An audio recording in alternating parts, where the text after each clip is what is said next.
Welcome to Menopause Monday. So today I'm actually going to be talking about protein and why it's so important to us, for us ladies in the menopause. Protein's been given a bad name over the last few years, and I'm as guilty in giving it as bad a rap as anyone else. The problem is we tend to eat too much protein in one sitting. We used to have a pub near to us that if you could eat a 32-ounce steak. They were amazing steaks, by the way, but if you could eat the whole thing, you could get it for free. Ooh, and some people did. But guess what happens to that excess protein when it's in your body? Because the body can't use it. It just turns to fat.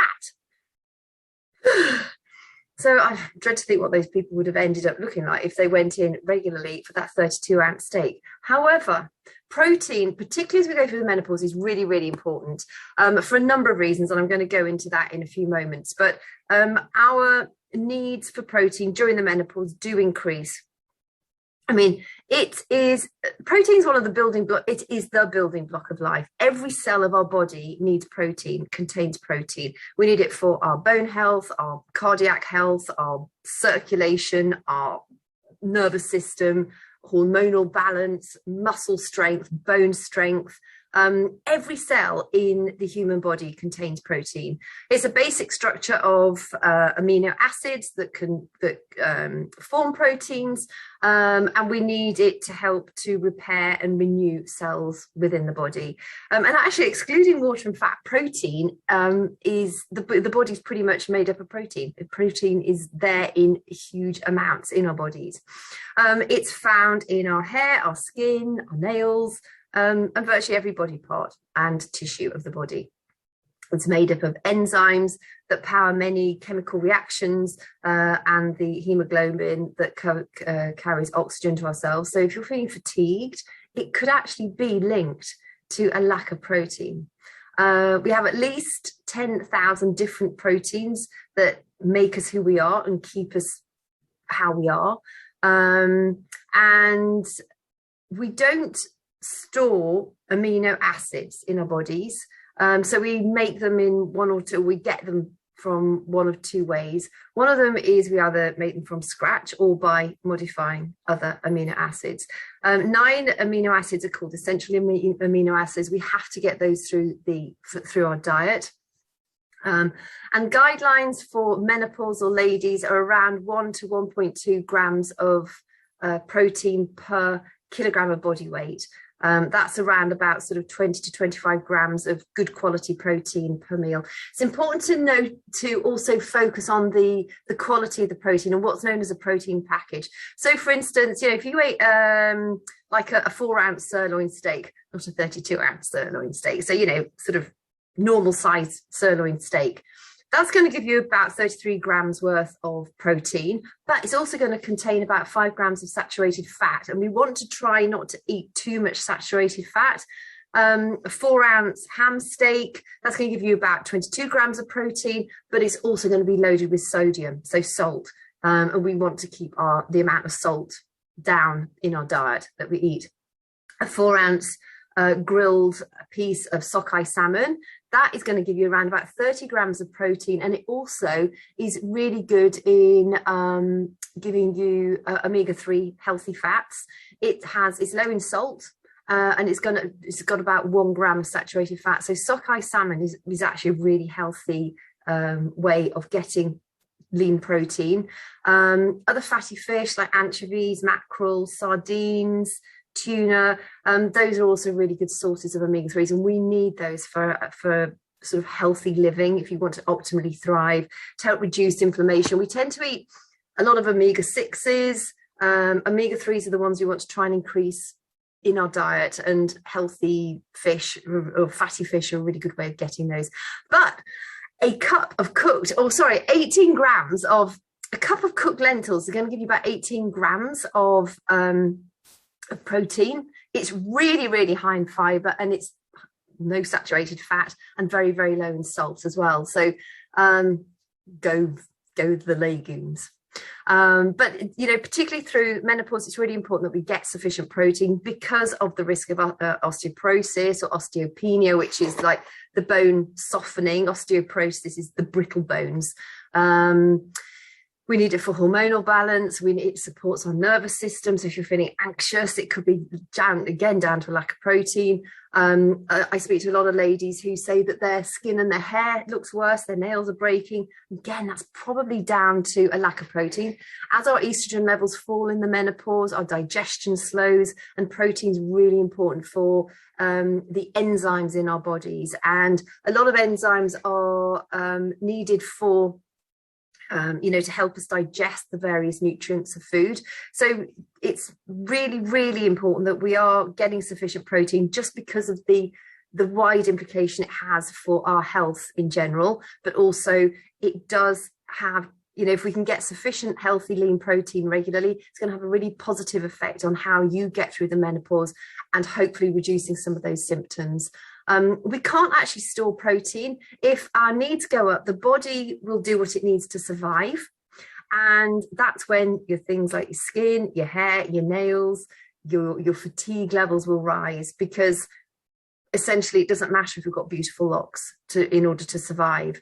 And yeah, I speak to a lot of ladies who say to me, they want to get healthy, they want to get fit, but also they want to sort of what's going on with their skin and their hair.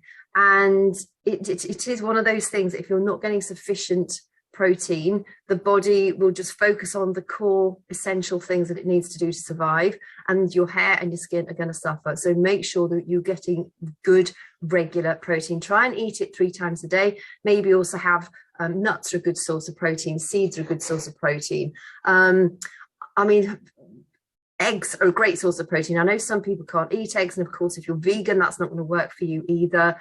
But legumes, beans, seeds, they're all really good, healthy sources of protein. Quinoa. Dairy can be helpful, but again, it can be quite high in saturated fat. Get a plant-based protein powder if you're already eating sufficient protein, or you're already, you feel like you're eating enough meat and seeds and that kind of stuff, or fish or whatever it is. Possibly consider getting a high quality plant-based protein powder. I drink a protein powder every single day. It also contains digestive enzymes. It also contains adaptogen herbs. Those help with hormonal balance. They help us with our sort of managing our anxiety, helps us with our nervous system. The digestive enzymes help to prevent constipation. And, like I mentioned earlier, the proteins are a very important part of the delivery of our enzymes, how our enzymes work around the body. When our estrogen level drops, that can make our digestion sluggish, and enzymes are a really important part of, as soon as you even, like, say if you look at a bread roll, for instance, the enzymes are going to be starting to flow in your mouth already, that are getting ready to digest that roll when you start to eat it.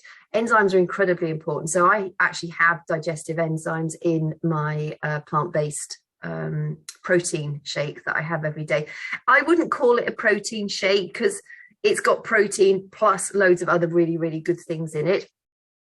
But just know that as we go through the menopause, our muscles atrophy. So you might think, oh, my muscles aren't looking as strong or as, robust as they used to do. That could well be down to a lack of protein.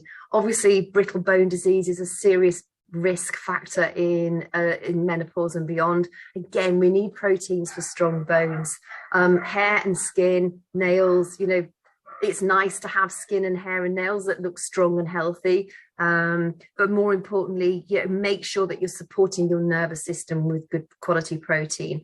I tend to, sometimes I have an egg on toast for breakfast. I thought I'd just share what I have, because I know a lot of people do ask me how I eat during the day. I love food. So normally I will have either an egg on toast. I love beans on toast, baked beans, but I have the low sugar, low salt variety. And but normally it's just oats, some low sugar granola, and the back of the packet is very high in fiber, very low in sugar. So I know I'm eating a healthy granola. I have it with a scoop of live, zero fat Greek yogurt. I have blueberries on top of that, sometimes a quarter of or a third of a banana sliced up. I also scatter some of my protein powder on that, or my superfoods powder on that. And I have it with either oat milk or soya milk. And I find that is a really healthy way to start my day. I graze on nuts. I love unsalted nuts, almonds, walnuts, Brazil nuts, macadamia nuts, any kind of nut. I love, love, love nuts. I probably eat more nuts than I really should do. And then for lunch times, I tend not to eat too much at lunch because I have a brunch. So my breakfast is normally sort of 10 or 11 o'clock. But then I do have my superfood shake mid-afternoon. So in fact, I'm just finishing it off here. I have it normally sort of 3 or 4 o'clock.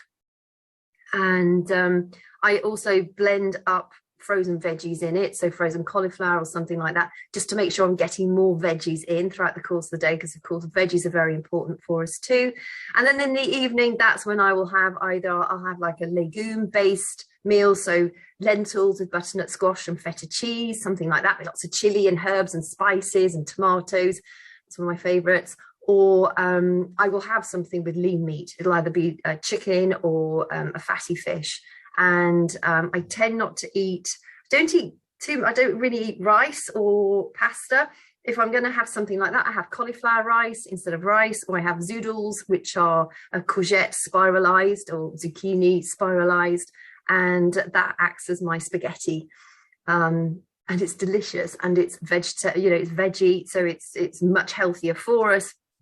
But that's how, and like I said, always grazing on nuts. So that's how I keep up my protein intake throughout the course of the day. So yeah, just food, maybe consider, just bring your thoughts around protein. If you're feeling fatigued, if you're doing, whether you follow exercise or not, you might just have that sense of fatigue. It might well be because you need more protein in your diet.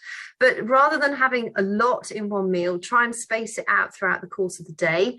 So that you can, make sure that you're getting sufficient, just to help you thrive, make your skin look better, make your hair feel stronger, stop your nails from flaking. I have to say, actually, before I started drinking or having my superfoods protein-y shake every day, every winter my nails would flake. Now, I don't know whether that's down to a lack of protein or quite what that was down to.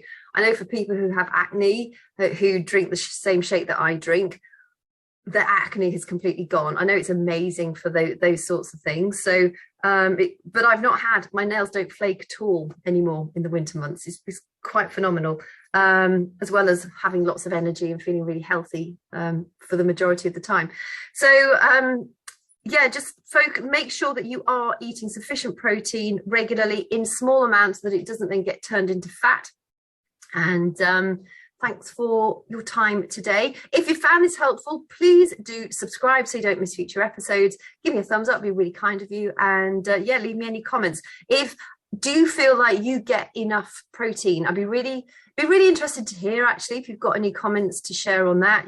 Do you feel like you eat enough protein? And what are your sort of how do you get your protein? What's your sort of favorite source of protein? I'm always really intrigued to hear how people who follow a vegan lifestyle get sufficient protein, if they feel like they get sufficient protein. I know things like chia seeds, because it's a plant-based protein. Sorry, one of my cats has just literally dived through the window. It synthesizes slightly differently in the body. I must admit, I know when I eat vegan, I go vegan every now and again, I feel amazing, but there is something in my body that really enjoys meat protein. I have just this dilemma over, I do think we should all go vegan, but there is something that makes me feel better when I eat a lot of fish, but the fish still has to be killed.